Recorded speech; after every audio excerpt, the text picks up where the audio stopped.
Welcome to the playlist of lectures on correlation, simple and multiple linear regression models. I am Hemakumar Kasala. In this first lecture in the series, we focus on the correlation and the R value. We discuss the need to understand the relationship between the variables in a bivariate set in a population, visualizing the relationship, quantifying the relationship in terms of a definition for correlation, calculating the Pearson's sample correlation coefficient, that is the R value, understanding the properties of R value, and difference between the causation and correlation. Let's get into the lecture. Bivariate relationship. Does the life expectancy of individuals measured in a particular community relate to their cigarette smoking patterns? Does the mercury concentration in yellow eels relate to their physical weights? Does the number of heaters sold bear any relationship with the calendar month? What we examine here are the relationship, if any, existing between two or more attributes across individuals or objects in a given population. Scatter plots for bivariate, that is two variable pairs x and y, provide a visual impression of how strongly x and y are related to each other.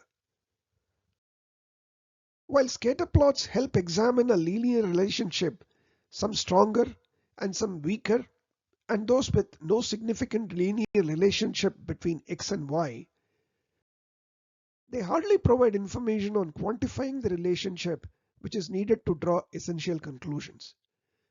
Therefore, a numerical assessment is required to quantify the strength of the relationship. A commonly used measure is called as the correlation coefficient. Correlation coefficient not only provides a numerical measure of the relationship between the variables, but also the direction. Positively related when y increases as x increases, and negatively related when y decreases as x increases. The most commonly deployed measure for the correlation coefficient is the Pearson's sample correlation coefficient. Pearson's sample correlation coefficient R for the sample of xy pairs as in x1 y1, x2 y2, x3 y3 and so on until xn yn is given by R equals sigma zx multiplied by zy divided by n minus 1, where zx equals x minus the mean x bar divided by the sample standard deviation for x Sx, and zy equals y minus the mean y bar divided by the sample standard deviation for y Sy. We can divide the scatter plot into four regions. By drawing a vertical line at the mean of the x values x bar and a horizontal line at the mean of the y values y bar, thus creating four distinct quadrants in the scatter plot. Quadrant 1, where zx is greater than 0 and zy is greater than 0. Quadrant 2, where zx is less than 0 and zy is greater than 0. Quadrant 3, where zx is less than 0 and zy is less than 0. And quadrant 4, where zx is greater than 0 and zy is less than 0. In quadrant 1, the product zx multiplied by zy is positive. Quadrant 2, the product zx multiplied by zy is negative. In quadrant 3, the product zx multiplied by zy is positive. And in quadrant 4, the product zx multiplied by zy is negative.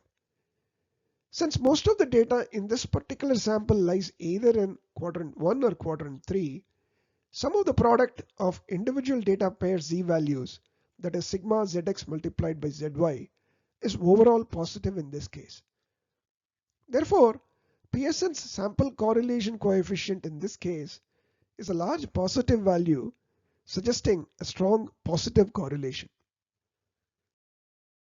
By similar logic, since most of the data in this sample lies either in the quadrant 2 or quadrant 4, some of the product of individual data pairs z values is overall negative.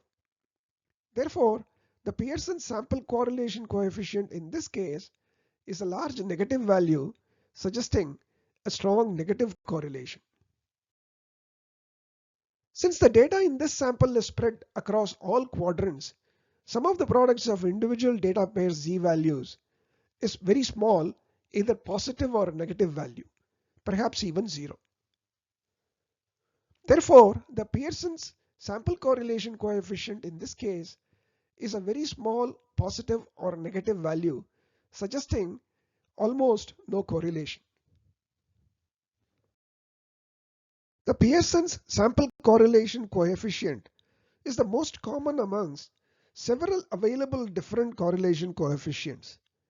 Therefore, it is often simply called as the correlation coefficient. Let's understand the correlation coefficient with an example. Table here shows the data collected from 6 universities, providing the graduation rates and the student expenses incurred in each of the universities in a given year. The objective of the study is to examine if there exists a linear correlation between these two variables. The mean value of the student expenses x bar equals 7822.7. Standard deviation for the sample data of student expenses Sx equals 622.7. The mean value of the graduation rate y bar equals 46.5, and the standard deviation of the graduation rate expenses Sy equals 11.03. Standardized values Zx and Zy and their products Zx multiplied by Zy are calculated using the available values. That is, Zx equals x minus x bar divided by Sx and Zy equals y minus y bar divided by Sy.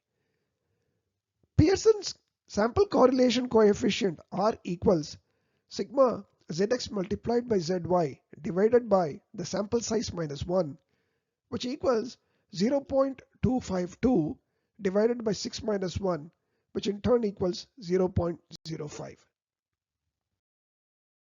R equals 0.05 indicates a weak positive correlation.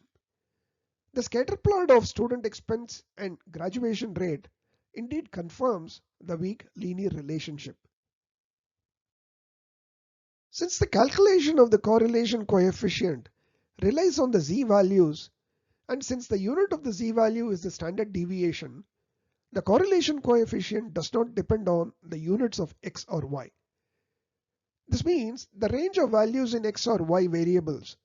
For example, small values in x in the range of 10 to 50 cubic meters and large values in y in the range of 50,000 to 200,000 milliliters or vice versa does not matter.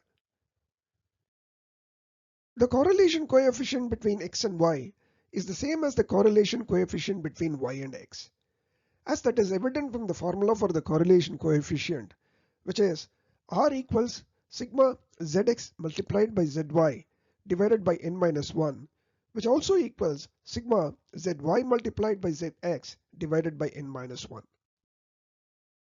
The range for the correlation coefficient is between -1 and +1. Correlation coefficient equals +1 means a maximum possible positive correlation. Correlation coefficient equals -1 means a maximum possible negative correlation. Correlation coefficient equals 0 means absence of a linear correlation. However, a nonlinear correlation is still a possibility. Correlation coefficient in the range of -0.5 and +0.5 is considered as a weak correlation.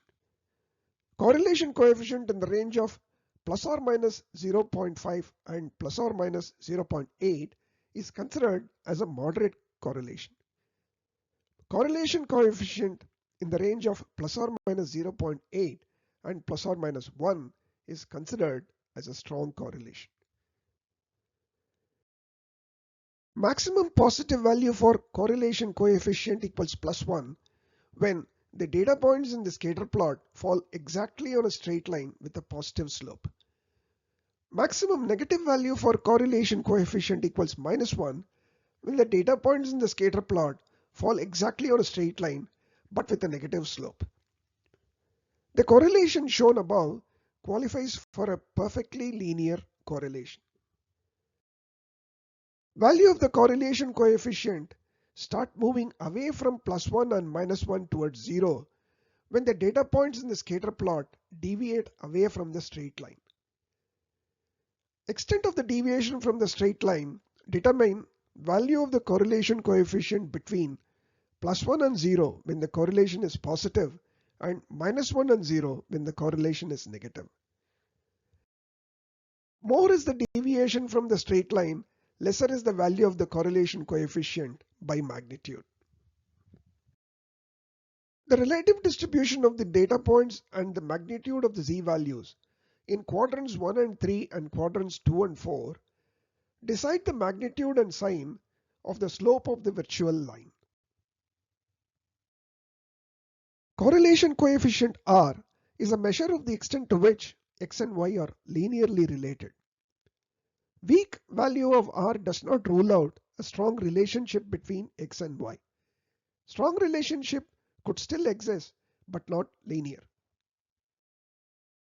Table here shows the data collected amongst the female participants in a marathon, providing the average finish times for different age groups. Scatter plot for the average finish times against the representative age, which is nothing but the rounded off median age for that age group, is shown here. The correlation coefficient calculated for the representative age and the average finish time is given by R equals 0.038. That indicates a weak linear correlation. However, the scatter plot suggests a strong nonlinear relationship. Remember, all that we dealt with until now is about the correlation coefficient R for the sample data.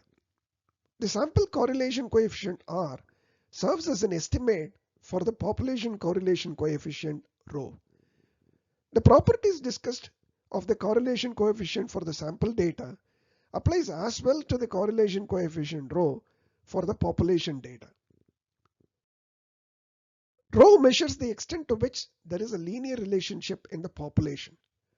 The range for rho is between -1 and +1.